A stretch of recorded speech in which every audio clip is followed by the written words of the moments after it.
안녕하세요. 오늘도 사연살롱을 찾아주셔서 감사합니다. 저는 서울 마포구에 사는 30대 중반의 여성이에요.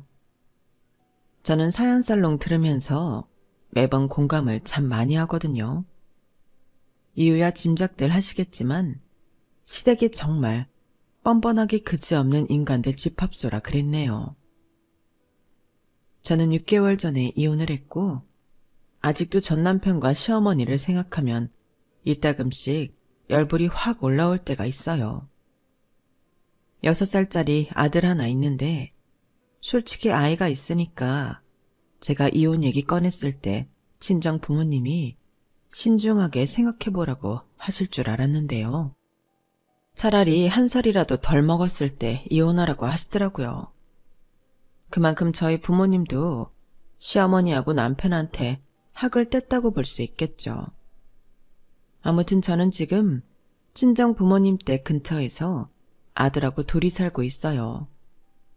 엄마가 하시는 프랜차이즈 식당 계열사 중 한 식당을 하고 있고요. 부모님 덕에 그래도 여유롭게 살고 있는 편이기는 해요. 결혼 전에는 회사를 다녔는데 아이 낳고 제 건강이 안 좋아지면서 퇴사를 해서 경단 시절이 좀 있었어요.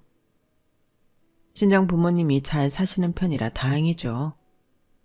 그래서 늘 부모님께 감사하고 있어요. 결혼 전에 남편이 저랑 사귀고 싶어서 많이 쫓아다녔어요. 그래서 나름 남편한테 감동해서 사귀었고 결혼까지 하게 된 케이스인데 남편이 대학 때 아버지가 돌아가시고 엄마랑만 산다고 했었거든요. 그게 또 어찌나 안타깝던지요. 시어머니는 결혼 전 인사드릴 때나 상견례 때도 얌전해 보였고 딱히 시집살이 시킬 분으로 보이지 않았어요. 그런데 결혼하고 나니 사람이 싹 달라지더라고요. 예, 너 집안에 남자 어른 없다고 네 마음대로 하려고 들면 안 된다. 나는 그런 거 못 봐줘. 이래봬도 우리 집안이 뼈대 있는 집안이야. 먼저 네 시아버지 제사랑 시고모 제사, 그리고 시할아버지, 시할머니 제사는 다 네가 준비해야 된다. 우리 집에 자손이 또 있는 거 아니잖니? 그리고 무슨 행사가 됐든 니네 친정일 앞세우면 절대 안 된다. 그러니까 네 친정에도 일러둬라. 나중에 괜히 말 나오게 만들지 말고. 어머니, 그 말씀은 어버이날이나 명절 때도 친정보다 여기 먼저 오라는 건가요? 얼마 안 있으면 설날인데 저희 엄마는 벌써부터 사위맞이한다고 이모까지 불러서 음식 장만하실 생각하고 계세요. 설날 당일은 여기 오고 그럼 그 전날이나 설 뒷날로 잡으면 안 될까요? 무슨 소리야. 이번에는 그냥 여기 있어야지. 니네 집 서울이잖니. 여기는 전라북도 전주인데 거기 왔다 갔다 하는 데만도 시간이 얼마냐? 전날 와서 네가 설 음식 장만 다 하고 설 당일날 제사도 지내고 다음 날까지 친척들 집에도 가고 그래야지. 여기 친척분 작은아버지 댁만 있지 않나요? 설 당일에 제사 드릴 때 오실 텐데 또 인사를 가요? 내가 이래서 바람 불면 휩쓸려 다닐 것 같은 집안하고는 사돈 안 맺으려고 했는데. 예, 어디 갓 시집 온 색시가 시댁 식구들 두고 친장 갈 생각을 하니? 가더라도 나중에 가든가 해야 될 거 아니겠어. 아직 설 되려면 보름은 남았잖아. 네 어머니한테 미리 말씀드려. 이번에는 설 연휴에 못 간다고. 너는 우리 집 며느리가 할 일부터 배울 게 참 많겠다. 미리 말씀드리면 좋기는 할 텐데 실은 엄마가 미리 고기랑 주문해 놓은 게 있으시대요. 결혼하고 첫 설이니까 이번만큼은 제일 좋은 거 먹인다고 큰맘 먹고 비싼 것들 예약 주문해 놓으셨다는데 안 가기는 그렇잖아요. 그러자 시어머니는 입술을 꿈틀거리더니 한참 만에 이렇게 말했어요. 아니 무슨 돈이 있다고 그렇게 비싼 걸 주문하셨다니? 뭐 내 아들 챙겨준다니 성의를 봐서라도 가긴 가야 하겠다마는 다음부터는 그러지 마시라고 해. 그냥 수준에 맞게 하시면 되지. 뭐하러 일은 저지르셔서 우리까지 부담스럽게 만들고 그러신다니? 그럼 우리도 너네한테 그렇게 해줘야 된다는 거잖아. 그런 뜻으로 하신 건 아니고요. 저희 엄마가 심하게 무리하시는 것도 아니니까 걱정 마세요. 뭐 음식점 하신다며? 어디서 그런 여유가 있으시대? 돈 좀 풀려놓은 게 있나 보다? 라며 시어머니는 슬쩍 제 표정을 살피더라고요. 결혼 전에 저희가 그냥 음식점 한다고만 말을 했거든요. 친정 부모님도 어디 가서 웬만하면 먹고 살만하고 음식점 합니다 라고만 하시지 저희가 무슨 프랜차이즈 그룹 합니다 이런 말씀 안 하세요. 사실 남편 집안이 평범한데 이 사람이 좀 소심한 편이라 저희 집 이야기를 미주알 고주알 해대면 더 주눅이 들까봐 그런 말까지는 안 했어요. 아무튼 저는 그때만 해도 시어머니가 뼈대 있는 집안 교육 어쩌고 할 때 아무 말도 못하고 하라는 대로만 했네요. 20대 후반에 말 그대로 서울에서 온실속 화초처럼만 큰 저라. 진짜 지방에 전통 있는 집에서는 저러나 보다 라고만 생각했어요. 남편이야 원래 자기 엄마니까 그게 틀린 건지 어떤 건지도 몰랐고요. 이런 분위기이니 남편도 가부장적인 생각이 꽤나 강했어요. 요즘 젊은 사람들이 그럴 리 있느냐고 생각하시는 분들 계시겠죠? 젊은 꼰대라고 하잖아요. 생각보다 꽤 있더라고요. 저도 직장에서 일할 때 좀 만나봤는데 설마 하니 제 남편이 그럴 거라고는 상상도 못했어요. 결혼 전에야 누가 그런 표시 내나요. 사회생활하고 연애하는 거랑 결혼은 완전 다른 문제더라고요. 남편은 제가 시어머니나 지방 뿌리 있는 집안 힘들다는 말을 하면 되게 듣기 싫어했어요. 나한테 말 좀 하지 마. 나더러 어쩌라고. 나한테 얘기한다고 뭐가 바뀌는 거 있냐? 여자가 집안일 남편한테 어쩌고 저쩌고 그러는 거 아니야. 그렇게 찌질거리는 정도밖에 안 되냐? 나 너 결혼 전에 그렇게 안 봤는데 우리 엄마는 뭐 편하신 줄 알아? 내가 결혼하고 소원해졌다고 되게 섭섭해 하신다고. 근데 너는 나랑 눈만 마주치면 징징대니 내가 진짜 미치겠다. 누구 한 명이라도 사람 좀 편하게 해줘야지. 지금 생각하면 이기주의도 이런 이기주의가 없는데 그때만 해도 제가 순진했었는지 꽤나 죄책감을 느꼈어요. 물론 다투기는 정말 많이 다퉜어요. 근데 말로는 남편한테 어떻게 내 심정은 생각도 안 해주냐고 하면서도 내가 철이 없고 뭘 모르고 공주처럼 커서 관대하지 못한 것 같아 스스로를 참 많이 미워했어요. 절대 그게 아닌데 말이죠. 그때 저희가 경기도에 살고 있었는데 시어머니는 주말에 저를 불러내리지 못할 것 같으면 겨이 올라와서 저한테 대접을 받고는 했어요. 저더러는 명절 때 서울에서 전주 왔다 갔다 힘드니 시댁에만 있으라면서 한 달에 2-3번은 꼭 올라오더라고요.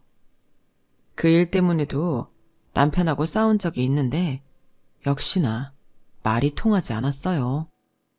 너는 일주일, 아니 2주에 한 번 우리 엄마 밥 차려주는 게 그렇게 힘들고 피곤하냐? 엄마들은 예전에 다 그러고 살았어. 우리 엄마는 아빠 돌아가시고도 할아버지 밥 차린다고 하루가 멀다 하고 버스 타고 40분 거리에 있는 할아버지 댁 가셨다. 너는 우리 엄마가 집에 오기까지 하는데 뭐가 불만이냐? 나 진짜 너 보면 너무 철이 없어서 황당할 때가 많거든? 그러니까 제발 나한테 이런 일로 말 좀 하지 말래? 나 신경 쓸 일이 천지인 거 몰라? 어떻게 된 게 마누라가 남편 돕지는 못하고 짐을 더 얹어. 남편은 회사를 그만두고 개인 사업을 해보겠다며 일을 벌려놨었어요. 인터넷 쇼핑몰로 해외에서 물건을 들여와 팔았는데요. 해외 2곳에 아는 사람 나가 있는 거 믿고 제대로 시장 조사도 안 해보고 하는 것 같아 그것도 말렸다가 남자가 하는 일에 말이 많다는 소리만 듣고 아무 말 못했었네요. 지금 생각하면 제가 왜 그러고 살았는지 모르겠어요. 결혼하고 2년 됐을 때고 곧 아이도 태어나니 저는 참는 수밖에 없다고 생각했었네요. 제가 결혼 전에 시어머니 되게 얌전해 보였다고 했죠. 그런데 엄마는 이미 그때 시어머니가 어느 정도 시집살이 시킬 걸 예상하고 있었다더군요. 시어머니가 이런 말을 했거든요. 워낙 따님을 곱게 키우셔서 참 보기가 좋아요. 저희 집안이 원래 유서 깊고 격식 차리는 게 많아서 그런 거 다 몸에 익히려면 제가 옆에서 일일이 얘기를 좀 해야 될 것 같네요. 우리 솜이 좀 철없어 보이는 데가 있죠. 근데 자기 일 똑부러지게 잘하고 웬만한 건 저한테 배웠어요. 그러니까 크게 걱정은 안 하셔도 될 거예요. 박서방도 저희 집 가품 같은 거 빨리 익히라고 독촉하지는 않겠습니다. 사돈께서도 솜이 예쁘게 봐주세요. 네, 말씀 잘 알아들었습니다. 저도 몰아치지는 않을게요. 친정엄마가 그렇게 말을 했어도 시어머니는 귓등으로 흘린 거죠. 그걸 저는 잘 몰랐던 거고요. 결혼하고 쭉 저는 시어머니랑 남편의 나쁜 점에 대해 별로 말을 하지 않았어요. 서로 간에 감정만 상하는 일이라고 생각했죠. 제가 이혼할 게 아니면 그냥 묻고 가는 게 최선인 것 같았어요. 그러다 제가 아이를 낳고 친정엄마 옆에서 몸조리를 하게 됐어요. 그때 친정 부모님이 남편하고 시어머니를 초대해서 식사 대접을 한 적이 있었거든요. 엄마가 하는 프랜차이즈는 중식, 일식, 한식 브랜드가 있고 다 고급 전문 식당이라 꽤 비쌌어요. 그날 처음 시어머니랑 남편은 친정집에 대해 제대로 알게 됐죠. 아니, 난 무슨 동네 음식점 하는 줄 알았더니 저게 다 뭐냐? 규모가 어마어마하구나. 너도 너고 사돈들도 참 왜 저런 걸 제대로 말 안 하는 거냐? 넌 왜 니네 집안 사업을 안 하고 다른 회사를 다니는 거야? 어차피 네가 물려받을 거 아니야? 그런 건 아직 모르겠어요. 원래 외할아버지가 일구신 거고 엄마는 워낙 사업가 기질이 있고 음식에도 조예가 깊으셔서 물려받으신 거예요. 그럼 네 동생이 물려받을 수도 있다는 거냐? 저도 소영이도 식당이나 음식에 대해 별로 흥미가 없어요. 어떻게 될지는 잘 모르겠네요. 하면 다 하게 되는 게 일이라는 거야. 흥미 같은 소리 하는 거 보니 니들 자매도 참 배가 불렀다. 아무튼 저게 바깥 사돈 사업도 아니고 안 사돈 사업이라니 부럽기는 하다.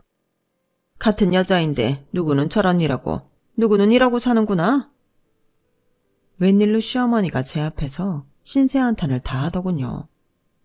저희 집만큼은 아니어도 시어머니도 돌아가신 시아버지가 남긴 아파트에 예금까지 있어서 고생 없이 친구들하고 여행도 다니면서 사시는데 뭘 저러나 싶더라고요. 저희 결혼 때 신혼집 얻을 때도 양쪽 집에서 반반씩 보태도 힘들지 않았는데 그 정도면 괜찮잖아요. 저희 엄마가 사업을 한다는 것 자체에 꽤나 마음을 쓰는 것 같더군요.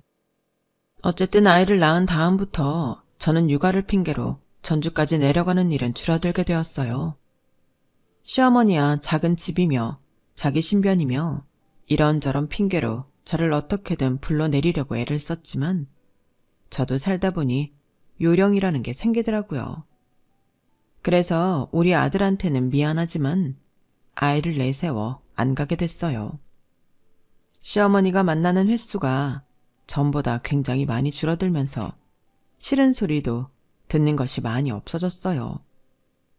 대신에 이제는 남편과의 일이 두드러지게 많아지기 시작했어요.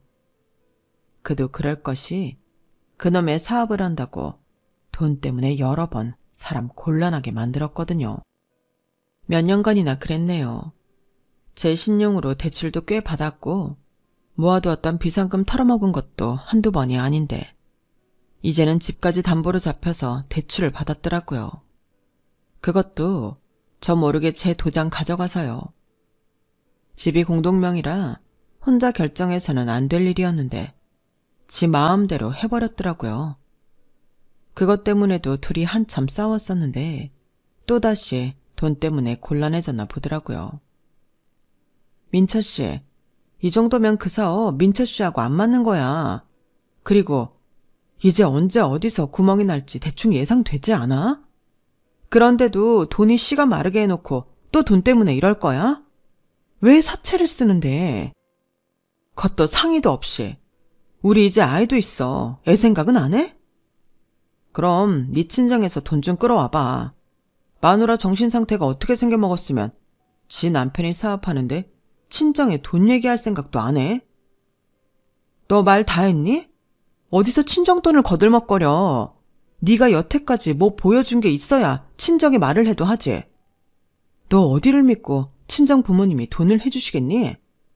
너는 너 자신을 좀 객관화해서 볼 필요가 있어. 우리 아빠처럼. 아빠는 자기 사업은 소질 없다고 엄마가 저런 일 하셔도 다니던 회사 끝까지 다니셨어.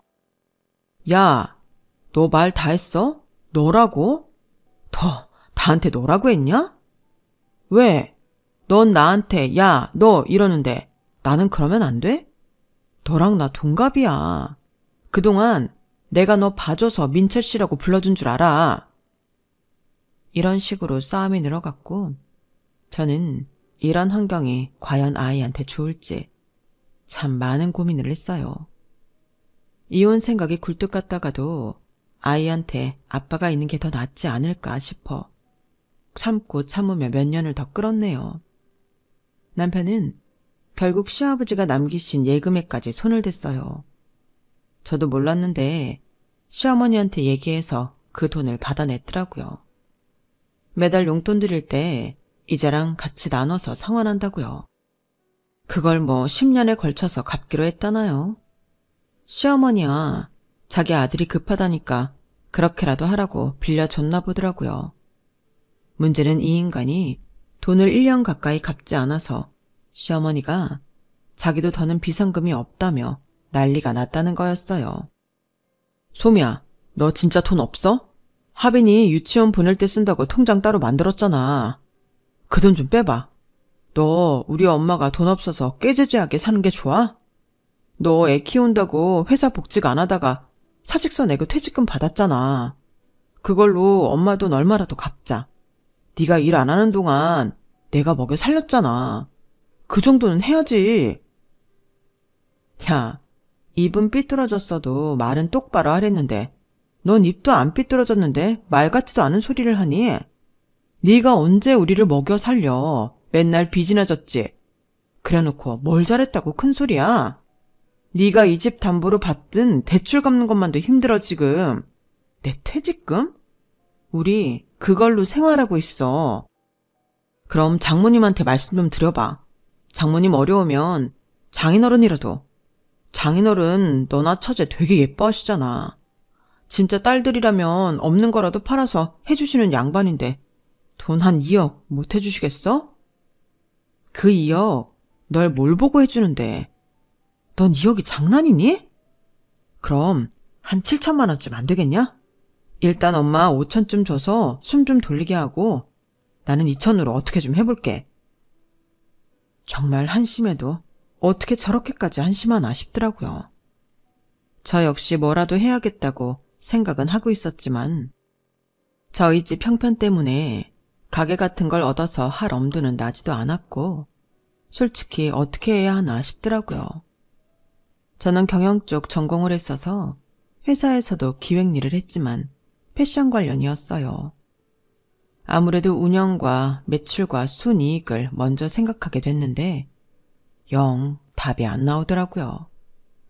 그래도 코로나로 인한 거리두기가 해제되기 시작해서 상권이 조금씩은 움직이기 시작할 때라 기회를 보자는 마음은 있었어요. 그런 때에 시어머니가 남편 때문에 완전히 나앉게 생겼더라고요. 알고 보니 남편이라는 놈이 시어머니 몰래 그 집까지 손을 대서 돈을 땡겨 썼더군요. 너는 대체 돈을 다 어떻게 쓰길래 이 지경이야? 한 푼 갚는 건 없고 어떻게 모든 게 다 빚이니? 야, 네가 진작에 장모님한테나 장인어른한테 말해서 도와줬어 봐. 이런 일 생겨? 저는 어쩔 수 없이 생활비를 하고 남은 퇴직금과 아들 교육을 위해 들어두었던 적금을 해약해서 그 돈으로 다급하게 시어머니 살 곳을 마련했어요. 다달이 나오는 월세는 제가 부담해야 했고요. 상황이 이렇게 되니 저도 결국에는 친정에 말을 할 수밖에 없었어요. 아, 박서방도 어지간 하구나. 네가 지금 일도 안 하는데 그 돈을 어떻게 다 감당하겠니? 그리고 하빈이 지금부터 더 손 많이 간다. 애들은 고등학교 때까지는 엄마 손길이 필요해. 아무튼 네가 잘 할 수 있는 일을 하면서 해야 될 텐데. 먼저 사돈 계신 집은 전세를 돌리자. 전세금은 내가 넣을게. 그리고 박서방하고 주말에 와. 하빈이는 소영이한테 맡기고 애들도 다 알아듣는다. 이런 얘기 애 없는 데서 하는 게 나아. 엄마는 이렇게 저희 가족 마음까지 신경 써주셨어요. 정말 다음 날 시어머니가 있는 집주인하고 통화를 해서 전세금을 넣으셨고요. 저와 남편이 아이를 동생한테 맡긴 후 집에 가자 엄마는 뜻밖의 말씀을 하셨어요. 자네 여기저기 빚이 많다며 그거 다 어떻게 갚을 생각이야? 열심히 노력하고 있습니다. 어쨌든 제가 수입하는 걸 사람들이 많이 좋아할 수 있게 홍보하려고요. 내가 보니까 자네 이런 유통은 소질이 없지 않나 싶어. 그러지 않고서야 몇 년이 지났는데도 계속 빚만 지고 재고만 쌓이고 제대로 될 일이 보이지를 않잖아. 엄마는 한숨을 쉬시더니 이렇게 말씀하셨어요. 서울 중심가 쪽에 우리 계열 중식당이 있는데 거기 가맹점주가 그만두겠다고 했대. 자네가 그거 한번 해보겠어? 시작하기 전에 먼저 우리 본사에서 교육은 받아야 돼. 음식 만드는 것도 배우고 홀 서빙하는 거나 직원들 교육하는 것 전부 익혀야 되는데 한번 해봐. 자리는 좋은 데라 수익은 나쁘지 않을 거야. 어떻게든 빚을 갚고 집안이 정상적으로 돌아갈 수 있는 방안을 찾아야 하잖아. 내가 도와줄 테니까 한번 해보라고. 아, 근데 제가 음식에는 소질도 없고 교육받는 것도 그렇고 글쎄요. 어머니 나한테 전에 그러시더라. 사람은 뭐든 해야 하는 일이면 하게 돼 있다고. 지금 그런 거 따지고 있을 때는 아니잖아. 근데 장모님, 그 점주는 왜 그만두는 건가요? 장사가 안 돼서 그러는 거 아니에요? 그건 아니야. 미국에 사는 딸이 계속 와서 같이 살자고 했다나 봐. 그동안은 일할 수 있을 때까지 한다고 안 갔는데 이 사람이 몸이 좀 아프기 시작하니까 딸 옆에 가고 싶은 마음이 생겼대. 그렇다는데 뭐 별 수 있어? 우리도 그 자리 빼기 아까워. 그래서 자네가 들어서서 해보라는 거야. 지금 있는 직원들이고 주방이고 다들 노련하니까 많이 힘들지는 않을 거야. 엄마가 설명을 하자 남편은 그제야 얼굴이 활짝 펴서 넙죽 절까지 했어요. 장모님, 정말 감사합니다. 그런 좋은 자리를 저한테 주시고 정말 감사합니다. 제가 이 은혜 평생 잊지 않고 살겠습니다. 그렇게 엄마 아빠 앞에서 연신 고맙다며 좋아하는 남편을 보니 솔직히 한숨이 나왔어요. 그동안 이 인간이 했던 걸 보면 도와주고 싶지 않기는 했어요. 시어머니도 그렇고요. 친정 부모님이야 제가 고생하는 것도 보기 딱하고 시어머니가 월세 사는 게 안 됐으니 도와주신 거였죠. 또 그 월세까지 제가 감당해야 했으니까요. 시어머니도 저희 엄마가 사는 집을 전세로 돌려주신 걸 알고는 엄청 좋아하더라고요. 아우, 이래서 잘 사는 사돈 만나라고 하는가 보네. 내가 덕을 본다. 우리 형욱이도 그렇고 잘 됐다 얘. 그런데 고맙다는 말을 한마디 안 하는 거 있죠. 어찌나 얄밉던지 진짜 이런 걸 왜 도와주나 싶어 분통이 터질 뻔했어요. 남편은 본사에 가서 교육을 받기 시작했어요. 그런데 회사에서 말하기를 남편이 정말 못 배우더래요. 솔직히 점주 맡기기 불안할 정도라고 했어요. 엄마는 고심 끝에 중식당이 아닌 용산 쪽에 아예 가게를 새로 내주시기로 했어요. 한식당으로요. 그러면서 저한테 이렇게 말씀하셨어요. 잘 들어. 박서방은 거기 일단 매니저로 일할 거야. 그건 박서방도 동의했어. 점주는 너야. 알겠어? 그 용산 건물 너랑 소영이 공동명의로 해놓은 거야. 이런 거는 일단 얘기하지 마. 가만 보니까 박서방이 생각보다 자존심이 굉장히 세더구나. 직원들이 그러는데 자기가 내 사위랍시고 좀 거드름을 폈나 보더라. 권위적이라는 말들을 해. 그래서 매니저에서 잘 되면 가게 새로 내주겠다고 하고 일 시작하기로 했으니까 너는 아무 말 말고 그냥 있어. 네가 점주에다 건물이 너랑 소영이 거라는 걸 알면 또 어떨지 모르니까. 알았지? 저는 엄마한테서 한식당에 대한 매뉴얼과 음식 교육을 단단히 받았어요. 물론 실질적인 건 밑에 담당 직원이 했지만 매번 와서 엄마가 체크하셨어요. 직원들 교육하는 것까지도요. 그리고 매니저를 한 명 더 둬서 남편한테는 그 사람이 점주인 걸로 소개했어요. 나 근데 이렇게까지 해서 그 사람 엄마 식당 일 시켜야 하나 모르겠어. 정말 그동안 한 짓 생각하면. 나라고 뭐 좋니? 네 남편이고 우리 하빈이 아빠이고 내 사위니까. 그렇지. 어쨌든 사람 구실은 하게 만들어 놔야 될 거 아니야. 사부인은 대체 어떻게 교육을 했길래? 아니다. 뭐 자식이 다 부모 마음대로 되는 거 아닌데 이런 말 하는 거 아니지. 아무튼 이런 여러 사정을 거쳐 가게는 오픈을 했고 남편은 자기가 매니저라며 저한테도 꽤나 거들먹거리더라고요. 매니저 되려면 얼마나 교육을 받아야 되는지를 아느냐고 하면서요. 가소로웠지만 저는 아무 말도 하지 않았어요. 처음 오픈하고 엄마는 상황도 자주 보러 오셨고 모임도 몇 번 저희 식당에서 하셨어요. 그렇게 자연스럽게 홍보를 하는 거였죠. 동생까지도 자기 인맥 동원해서 저희 가게 매상 많이 올려줬고요. 아무튼 여러 사람의 노력 끝에 식당은 생각보다 빨리 자리를 잡았고 매출도 어느 정도 이상 나오기 시작했어요. 저나 친정 부모님도 한시름 놓았고 남편하고 시어머니는 아주 좋아 죽더라고요.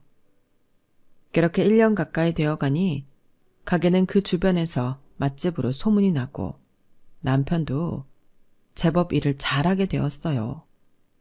그때부터 남편이 엄마한테 자기 점주 시켜달라고 조르더라고요.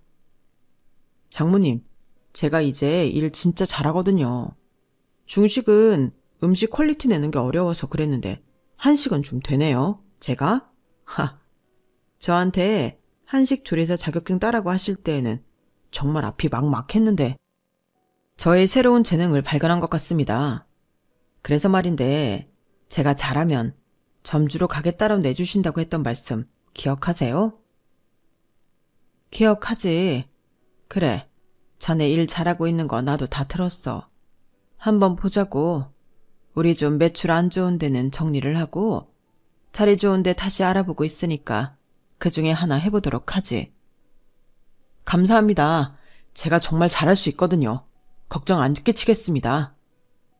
엄마는 남편이 그래도 좀 변했나 보다라며 마음을 놓으시는 것 같았어요. 이제 엄마가 남편을 믿나 보다 했는데 저한테 이러시더라고요. 박서방 지금부터 어떻게 하는지 잘 지켜봐. 내가 김상훈 매니저한테도 잘 지켜보라고는 했어. 너는 식당 틀린 척하고 열심히 하는지 봤다가 나한테 얘기해줘. 이게 사람이 원하는 걸 갖게 되면 마음이 달라질 수도 있어서 그래. 엄마는 정말 철저하신 분이라는 걸 그때 새삼 깨달았어요. 그런데 남편도 그렇고 시어머니도 그렇고 이 모자가 얼마나 황당했는 줄 아세요? 남편이 가게 점주되게 생겼으니 시어머니 사는 집을 옮겨달라는 거였어요. 아직 내가 엄마 적당한 집 마련해줄 돈이 없잖아. 그러니까 우리 엄마 집 이번까지만 장모님이 좀 해주실 수 없을까? 안 그래도 며칠 전 시어머니가 저한테 똑같은 말을 해서 황당해하고 있었거든요. 자기가 사는 집이 작다며 이래가지고 그런 큰 사업하는 저희 집 사돈이라는 게 부끄럽지 않겠냐고요. 이거는 저희 집에도 안 좋다나요? 아주 되게 생각해주는 척 하더군요. 그래서 제가 아무 말 안 했더니 둘이서 저를 둘러싸고 앉아서는 남편이 저런 말을 하는 거였어요. 저는 일부러 시어머니 찔레라고 이렇게 말했어요. 아니, 우리 엄마가 은행이니? ATM기야? 엄마가 지금까지 해준 게 얼만데 그래. 그리고 그 집 전세 얼마인 줄이나 알고 그런 소리 해. 그리고 우리 집은 사는 곳 같고 누구 부끄러워하거나 자존심 세우지 않으니까 그런 걱정하지 마. 아무리 그래도 말을 그렇게 하냐. 집을 좀 옮겨줄 수도 있는 거지. 정 그러면 당신이 대출받아서 옮겨드려. 그러면 되잖아. 당신 빚 정리하고 있는 거 다 알아. 근데 나 몰래 집 담보받아 쓴 대출은 내가 계속 갖고 있잖아. 그러니까 어머니 새 집은 당신이 알아서 해. 그러자 시어머니가 세모로 눈을 뜨고는 저한테 이러는 거였어요. 너 아주 웃긴다. 니네 친정에서 우리 좀 도와줬다 이거냐?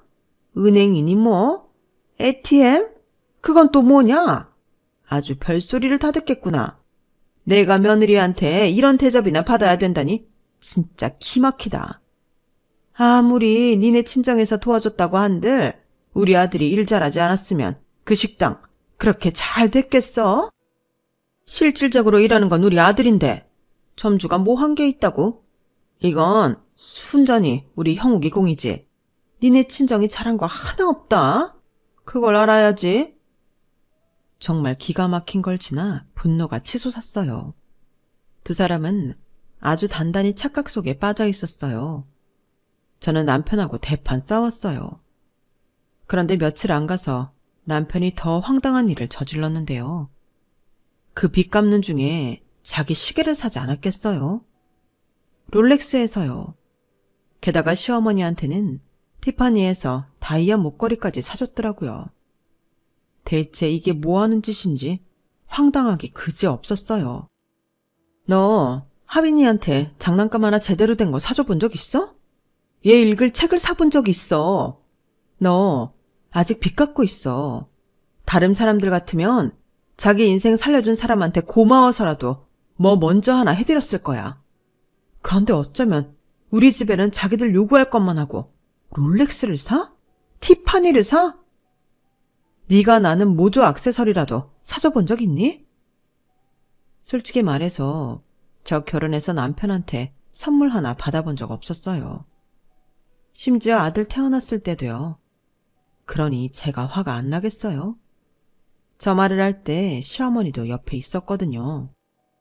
제가 남편한테 너라고 했다고, 그리고 자기들이 여태 좋은 거 못 가져보다가 하나 산 거 가지고 그런다며 저한테 막말을 하더라고요. 내가 너 같은 걸 여태까지 며느리로 두고 살았다니 내 참 가짜나서. 너 뭔데 우리 아들한테 눈 동그랗게 뜨고 대드는 거야. 이래서 사람은 없이 살아도 배운 게 있는 사람하고 상대해야 되는 건데. 아, 상스러워. 지금 말 다 하셨어요? 누가 상스러워요? 지금 이게 어려울 때 도와준 집에 대고 할 소리예요? 아, 그놈의 도와줬다는 소리 지겨워 죽겠네. 야, 그래, 니네 잘났다. 우리가 그 점주될 가게 받기만 해. 다른 사람한테 확 권리금 받고 넘겨서 그 돈으로 편히 살 거다.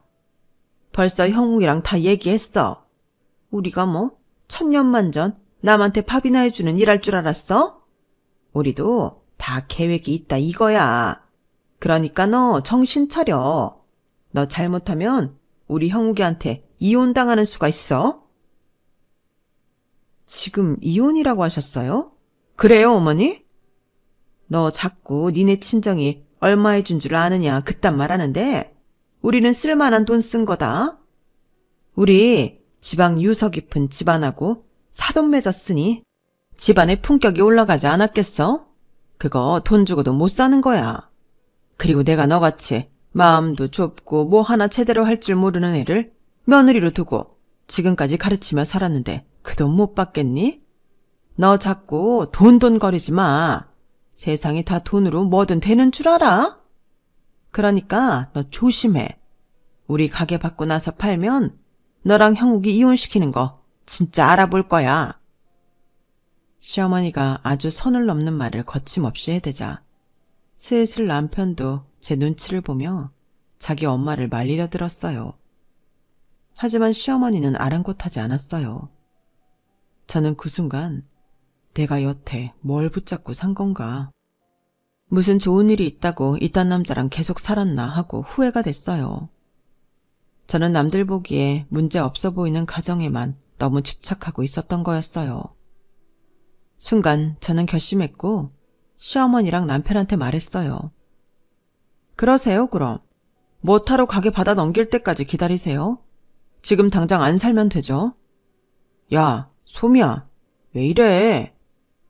남편은 그제야 사태의 심각성을 깨달았는지 표정이 확 변해서 저를 잡고 말렸어요. 그러다 저랑 눈이 마주치자 찍소리도 못하더라고요. 그만큼 제가 진지하다는 걸 알았겠죠. 저는 아예 딱 마음을 먹었거든요. 지금 바로 갈라서죠. 이혼할게요. 야, 박형욱, 이거 니네가 원해서 하는 거야. 알았어? 나 이 집 팔아서 내 목 챙길 테니까 너 알아서 해. 대출 남은 건 네가 갚고. 저는 거기까지만 말하고 나가면서 부동산에 집을 내놓았어요. 그리고 이틀이 지나 이혼 서류를 가져왔더니 남편은 별다른 말 없이 도장을 찍더군요. 알고 보니 혹시 자기가 새 가게 점주가 안 되더라도 지금 있는 제 가게에서 매니저로 일하면서 김상훈 씨한테 월급을 올려달라고 할 생각이었더라고요. 정말 어리석죠. 저희가 시어머니 전셋값 돌려달라고 하지 않을 줄 알았나 봐요. 그 돈하고 올려받은 월급으로 어찌어찌 한다고 둘이서 꿍얼대던데 그 말을 듣고 저는 왜 남편이 그동안 사업을 말아먹었는지 알 수 있었어요. 일단 계산 자체가 안 되는 인간이었어요. 저는 말 없이 이혼 서류를 받아가서 접수를 했고 그 다음에 김상훈 씨한테 전화를 해서 남편을 해고하라고 했어요. 몇 시간이 지나자 남편한테서 전화가 불이 나게 오더라고요. 제가 몇 번이고 받지를 않자 아예 친정 근처까지 와서 저를 보자고 문자로 불러냈어요. 일단 한 번은 만나야 되니 나갔네요. 야, 이게 다 무슨 소리야? 그 식당 점주가 김상훈이 아니고 너야? 김상훈이 나보다 위에 있는 매니저라는 건 뭔 소리고. 그럼 너처럼 사업 다 말아먹은 놈 뭘 보고 단독 매니저 맡겨. 엄마가 처음부터 그 가게 내 걸로 해주면서 너 자존심 상할까봐 김 매니저를 점주라고 한 거야. 그런데 너는 뭐? 가게 새로 받으면 다른 사람한테 권리금 받고 넘겨? 이런 천하의 배은망덕한 인간들을 봤나. 그리고 한 가지 더 알아야 될 게 있는데 그 건물 나랑 소영이 공동명의로 되어 있는 거야. 그러니까 이 시간 이후로 내 건물에 얼씬도 하지 마. 너 근처에서 서성대는 것만 봐도 관리실에 말해서 쫓아내라고 할 거야. 알았어? 여기까지 말하자 남편은 눈이 휘둥그레져서 어쩔 줄 모르더라고요. 저는 미리 챙겨간 건물 등기부 등본까지 보여줬어요. 아니, 왜 이런 걸 말을 안 한 거야? 처음에도 장모님 사업 숨기고 이제는 점주인 것도 숨기고 건물주인 것도 숨기고 이런 경우가 어딨어? 나 이 이혼 순순히 못하겠어. 억울해서 못하겠다고. 이미 접수했는데 네가 못하겠으면 어쩔 건데? 왜? 변호사라도 사서 소송 걸게? 어디 해봐 그럼. 그렇게 말하고 집에 들어왔더니 얼마 안 돼 시어머니한테서 전화가 또 미친 듯이 오더라고요. 결국 그날 한밤중에 시어머니는 저희 집까지 찾아왔어요. 사부인, 그리고 아가, 저희한테 이러시면 안 되죠. 어떻게 그 가게 점주인 것도 말 안 하고 건물주가 우리 며느리인 것도 말을 안 합니까? 이런 법이 어딨어요. 이래가지고 가족이라고 할 수 있겠어요? 그러니 저도 하지 않아도 될 말까지 한 거 아니겠어요? 가게 받으면 다른 사람한테 넘긴다는 거랑 제가 내준 전셋값 갚지 않겠다는 거, 그리고 우리 솜이 대개 아들하고 이혼시킨다는 거요. 가족이 그런 말을 합니까? 참 뻔뻔하십니다. 아니, 그거야 말이 그렇다는 거죠. 저희가 좀 좋은 시계랑 다이아 좀 샀다고 얘가 하도 난리를 치니까 저도 그만 속상해서. 아무튼 오해 푸세요, 사부인. 예, 너도 마음 풀어라, 어? 됐습니다. 대체 이게 뭐 하는 짓입니까? 어떻게 빚 갚을 게 한참 남았고 집 담보대출은 아내가 갖고 있는데 자기네들끼리 사치품을 사요. 저 이 이혼 찬성했습니다. 우리 남편도요. 그러니까 더 이상 사돈사돈 하지 말고 돌아가세요. 엄마 말씀 들으셨죠? 이제 저희 아무 사이 아니에요. 그러니까 그만 가세요. 아우, 얘 너무 그러지 말고 일단 진정을 좀 해봐. 너 이런 애 아니잖니? 이런 애가 어떤 앤데요? 그동안은 제가 멍청해서 아줌마가 하는 말도 안 되는 소리 참고 살았던 거예요. 아줌마 아들까지 참아가면서요. 우리 하빈이한테 이런 아빠랑 할머니 없는 게 나아요. 그리고 저희 전세 뺄 거니까 그렇게 아세요. 시어머니는 얼굴이 새하얗게 질려서 계속 잘못했다, 죄송하다 싹싹 빌었지만 아무 소용 없었어요. 이미 저희는 그 집안이 신물날 정도로 지겨웠으니까요. 그렇게 다시 빈털터리가 된 남편과 시어머니는 한바탕 싸우고 난리도 아니었다고 하네요. 결국 저는 뜻대로 이혼을 했고 남편과 시어머니는 전주에 있는 작은 집에서 하는 가게일 도우며 어렵게 살고 있다는 말을 들었어요. 저는 그 사람들은 고생 좀 해봐야 된다고 생각해요. 희한한 건 우리 아들이 아빠를 찾지 않는다는 거예요.